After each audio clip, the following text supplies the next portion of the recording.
Hello everyone, welcome back to my channel. This side CMA Anshika Tyagi. और आज इस video में बहुत इंपॉर्टेंट टॉपिक में डिस्कस करने वाली हूँ जो बहुत सारे स्टूडेंट्स की क्वेरी रहती है। बेसिकली ये स्पेसिफिकली एक वितरक पारिक एक स्टूडेंट है, CMA स्टूडेंट, उन्होंने ये क्वेरी पूछी थी। उनकी क्वेरी के बेस पर मैं ये वीडियो बना रही हूँ। सो उनका क्वेश्चन था कि मैम ऐसी कौन कौन सी फील्ड हैं जिसमें एज अ CMA स्टूडेंट हम अपनी ट्रेनिंग कर सकते हैं। सो बहुत इंपॉर्टेंट क्वेश्चन था, बहुत सारे स्टूडेंट्स का क्वेश्चन रहता है। कोई स्पेसिफिकली क्वेश्चन ऐसे पूछते हैं कि मैम क्या हम स्टॉक मार्केट में मतलब स्टॉक मार्केट में अपनी ट्रेनिंग कर सकते हैं, क्या वो एलिजिबल मानी जाएगी। सो इस वीडियो में मैं आप लोगों को दिखाऊंगी कि जो हमारे इंस्टीट्यूट है, institute of cost accountants of India, उन्होंने कुछ रिकॉग्नाइज्ड एरिया बताए हैं कि आप इन एरियाज़ में ट्रेनिंग कर सकते हो, और उस एरिया को उन्होंने डिफ़ाइन करा है अपेंडिक्स बी में। सो उसमें मैं आपको दिखाना चाहती हूँ, ये पूरी लिस्ट है अपेंडिक्स बी की। अपेंडिक्स बी में ये सारे एरिया हैं जिसमें आप ट्रेनिंग कर सकते हो। Management accounting, cost accounting, financial accounting. ये देखो, बच्चों को कन्फ्यूज़न रहता है कि अगर हम सिर्फ CMA कर रहे हैं तो सिर्फ हम कॉस्टिंग में जा सकते हैं। Never ever think about that कि अगर आप CMA कर रहे हो तो इतने सारे वेरियस फील्ड, जितने फील्ड यहाँ पे लिखे हुए हैं ना, और अगर आप इन फील्ड में इनमें से किसी भी एक में ट्रेनिंग कर लेते हो तो फ्यूचर में आपको उसी के बेसिस पर अच्छी जॉब मिल जाती है। तो इस चीज़ को अंडर एस्टिमेट मत हुआ करो कि आप अगर कॉस्ट अकाउंटेंट बन रहे हो तो सिर्फ आप कॉस्टिंग में जा सकते हो, या ये मत सोचा करो कि आप अगर कॉस्ट अकाउंटेंट बन रहे हो तो आप या तो फिर सिर्फ डायरेक्ट टैक्स में जा सकते हो, इनडायरेक्ट टैक्स में, और डायरेक्ट टैक्स में भी सिर्फ CA वालों का होता है। ऐसा कुछ नहीं है। आपके पास अगर एक्सपीरियंस है, आपके पास नॉलेज है, तो आप किसी भी जो अपॉर्चुनिटी है उसको ग्रैब कर सकते हो। तो मैटर इज़ कि आपके पास नॉलेज होनी चाहिए। जो काम आप सीख रहे हो वो आप अच्छे से सीखो। दूसरे अभी हम डिस्कस करते हैं कि मैनेजमेंट अकाउंटिंग में आप कर सकते हो, कॉस्ट अकाउंटिंग में कर सकते हो, फाइनेंशियल अकाउंटिंग में कर सकते हो, फाइनेंशियल मैनेजमेंट में कर सकते हो। जो आप पढ़ते हो ना, फाइनेंशियल मैनेजमेंट जो इंटर में पढ़ते हो, वर्किंग कैपिटल वगैरह वो सब पढ़ते हो, रेशियो एनालिसिस पढ़ते हो। रेशियो एनालिसिस के बेसिस पे आपको किसी अच्छी कंपनी, जो बैंकिंग कंपनीज है, वहाँ पे आपको ईजिली हायर कर लिया जाता है। और लाइक आप लोग जब फाइनल में आते हो तो स्ट्रैटेजिक फाइनेंशियल मैनेजमेंट पढ़ते हो। स्ट्रैटेजिक फाइनेंशियल मैनेजमेंट में क्या क्या पढ़ते हो आप लोग? फॉरेक्स पढ़ते हो, पोर्टफोलियो पढ़ते हो, लाइक शेयर मार्केट से रिलेटेड सारा पढ़ते हो। तो वहाँ पर भी आप एज अ मैनेजर, लाइक आपके पास अच्छा नॉलेज है, आपके पास अच्छा एक्सपीरियंस है, तो आप एज अ मैनेजमेंट लेवल पे आप वहाँ पे काम कर सकते हो। अगर आपके पास अच्छा नॉलेज है, ऑडिटिंग में जा सकते हो, रेगुलेटरी कंप्लाइंसेस में जाते हो। बेसिकली हम सोचते हैं कि सिर्फ CS वाले रेगुलेटरी कंप्लाइंसेस वाला काम कर सकते हैं, ऐसा नहीं है। आपने अगर आप ट्रेनिंग कर सकते हो इस फील्ड में, और अगर आपने ट्रेनिंग करी होगी तो आपको नॉलेज होगी, और आपके पास अगर नॉलेज होगी तो आप फर्दर उस चीज़ को एक्सपीरियंस एज अ शो कर सकते हो, और आप उस फील्ड में काम कर सकते हो। डायरेक्ट टैक्सेशन में जा सकते हो, इनडायरेक्ट टैक्सेशन में जा सकते हो, corporate laws, industrial laws, commercial laws, इनमें भी जा सकते हो। तो कभी अपने आप को अंडर एस्टिमेट मत किया करो कि हम दूसरे इंस्टीट्यूट वालों से कम है, हम CS वालों से कम है, या CA वालों से कम है। ये कंपटीशन सिर्फ और सिर्फ बेवकूफ़ी है कि तीनों इंस्टीट्यूट के बीच में जो लोग कंपटीशन करते हैं, मेरे को तो वो बिल्कुल बेवकूफ़ लगते हैं। बेसिकली इसके ऊपर भी मैंने वीडियो बना रखी है कि किस बेस पे कंपटीशन तुम लोग आपस में कंपेयर क्यों करते हो। तीनों इंस्टीट्यूट का फील्ड अलग है, तीनों इंस्टीट्यूट अपने अपने फील्ड में प्रोफेशनसी है उनको। उस वीडियो को भी देख लेना कि उसमें मैंने बताया कि कोई बेस ही नहीं है किस बेसिस पे आप लोग कंपेयर करते हो। तो उस वीडियो में मैंने ऐसा बोला है कि प्लीज़ कंपेयर मत किया करो, सबकी अपनी अपनी फील्ड है।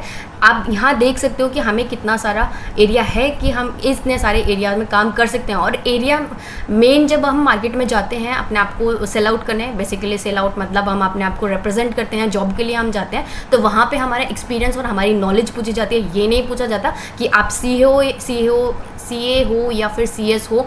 आपको अगर इंडस्ट्रियल लॉ में यहाँ पे नॉलेज है तो आपको हायर कर लिया जाता है। समवेयर ऐसा हो सकता है कि सिर्फ CS के लिए ही वैकेंसीज है, समवेयर ऐसा हो सकता है कि CA के लिए वैकेंसीज है, समवेयर ऐसा हो सकता है कि CMAs के लिए ही वैकेंसी होती है। सो वैसे तो हर जगह ऐसे होता है, CA, CMA, CS तीनों अलाउड है। जिसके पास ज़्यादा अच्छी नॉलेज होगी उसको वो हायर कर लेते हैं। सिस्टम एनालिसिस, इंफॉर्मेशन टेक्नोलॉजी, यहाँ तक कि देखो इंफॉर्मेशन टेक्नोलॉजी तक में हम लोगों को बोला है कि हम वहाँ पे ट्रेनिंग कर सकते हैं। फॉर एग्जांपल यहाँ पे मैं बता दूँ कि मेरी एक फ्रेंड है, वो किसी कंपनी में as a cost accountant, like costing में वो इन्वॉल्व है, लेकिन वो उनके कंपनी में पहली बार SAP इम्प्लीमेंट हो रहा है। तो वो उस इम्प्लीमेंटेशन के पूरे प्रोसेस में इन्वॉल्व हैं, उन्होंने पहले करा था, इस वजह से उस बेसिस पे उनको अलग से उस टीम में डाला हुआ है। तो आप देख सकते हो कि अगर आप इस भी फील्ड में जाते हो तो आपको इस फील्ड का भी फ़ायदा मिलता है। प्रोजेक्ट मैनेजमेंट कर सकते हो, banking operation, insurance, insolvency and valuation. देखो यहाँ पे आपको इर्दा में भी काम करने का मौका मिल सकता है। लाइक आप इंश्योरेंसी एंड वैल्यूएशन में अगर आपने ट्रेनिंग करी हुई है तो इर्दा बोलते हैं कि उनका एक पर्टिकुलर एग्ज़ाम होता है इर्दा का, अगर आप वो एग्ज़ाम क्लियर कर लेते हो और आपके पास इस फील्ड का 1 ईयर का एक्सपीरियंस होता है तो वो आप लोगों को अलाउ करते हैं कि आप वहाँ पे ज्वाइन कर सकते हो। फाइनेंशियल सर्विसेज सबसे ज़्यादा मेन पार्ट है, फाइनेंशियल सर्विसेज में आप लोग ट्रेनिंग कर सकते हो, टीचिंग कर सकते हो आप फाइनेंस में, अकाउंट्स में, कॉस्टिंग में, टैक्सेशन में एंड मैनेजमेंट में। मैनेजमेंट कंसल्टेंसी सर्विसेज दे सकते हो अंडर रेगुलेशन CWA रेगुलेशन 1959 में। इंजीनियरिंग सर्विस में इन्वॉल्व हो सकते हो in the production of power और any manufacturing activities, project planning and management, quality assessment में भी आप जा सकते हो, सप्लाई चेन मैनेजमेंट में भी आप वर्क कर सकते हो, और कोई अदर एरिया जो अप्रूव कर देगा काउंसिल उसमें आप जा सकते हो। सो एक सबसे जो एक क्वेश्चन बहुत दिन पहले मेरे पास कमेंट में आया था, उन्होंने मुझसे ये पूछा था कि मैम क्या CMAs का कोई स्कोप है स्टॉक मार्केट में। तो मैं उन लोगों को क्लियर कर दूं कि आप लोगों का स्कोप है लेकिन आप अपॉर्चुनिटी ग्रैब नहीं करते हो। क्या होता है कि हम लोग सोचते हैं, हम लोगों का माइंड सिर्फ यहीं तक सेट है कि हम कॉस्ट अकाउंटेंट बनने जा रहे हैं तो हमारे लिए कॉस्टिंग मेन फोकस है।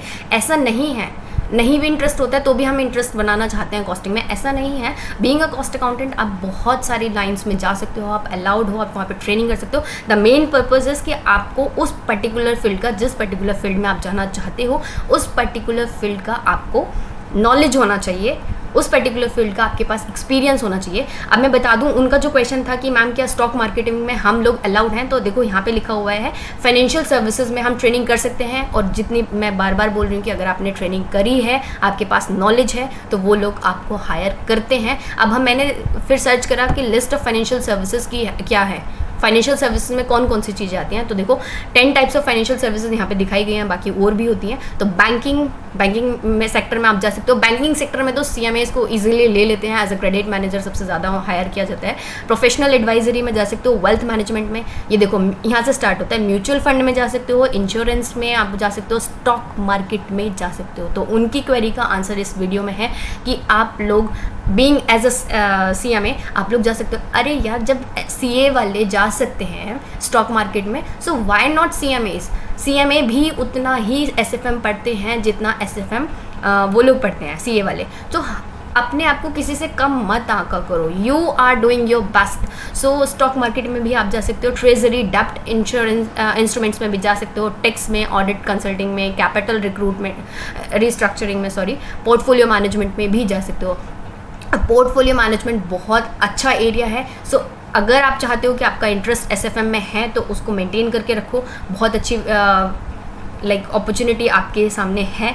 सो होपफुली वीडियो अच्छा लगा होगा, सभी स्टूडेंट्स को अच्छा लगा है, लाइक करो, सब्सक्राइब करो, अच्छे अच्छे कमेंट्स करो, सो मुझे और मोटिवेशन मिले आप लोगों के लिए वीडियो बनाने के लिए। एंड हाँ, सेकंड वीडियो का वेट करिए, उसमें मैं आपको बताऊंगी कि ये फील्ड्स तो हैं, लेकिन इन फील्ड्स में किन किन ऑर्गेनाइजेशन में आप काम कर सकते हो, उस वीडियो के लिए वेट करो। Thank you so much for watching this video, hit the like button and subscribe my channel.